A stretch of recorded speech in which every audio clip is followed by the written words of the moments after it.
We're going to show you how to see the Wi-Fi password on your Mac. This can be super helpful if you need to share the password with someone or connect a new device. Before we start, please remember to like the video and share it. Thank you a lot. If you want to find out the password of a Wi-Fi password that you are connected, simply go with the mouse over the Wi-Fi icon from the top bar. Click on it. Now click on Wi-Fi settings. You can reach here also by accessing the settings and clicking on Wi-Fi.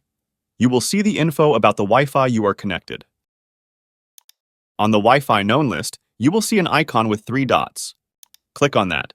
A menu will appear. Click on Copy Password. Now open a browser or the Note app.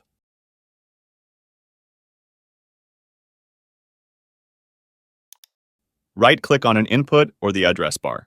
You will see a menu. Click on Paste. Now you see the password for the network. But what if you want to know the password from an old network that you connected to in the past and you no longer are there? On Wi-Fi, scroll down until the bottom. You will see an advanced button. Click on it. You will see the list of all the networks you were connected to. On the network that you want to know the password, you will need to do the same thing as I did a couple of seconds ago. Click on the icon with the 3 dots from the right of the name of the network. A menu will appear. Click on Copy Password. Now open a browser or the Note app. Right-click on an input or the address bar. You will see a menu. Click on Paste. Now you see the password for the network. And that's it. You now know how to see the Wi-Fi password on your Mac using the Wi-Fi settings. This simple method will help you retrieve any saved Wi-Fi passwords easily.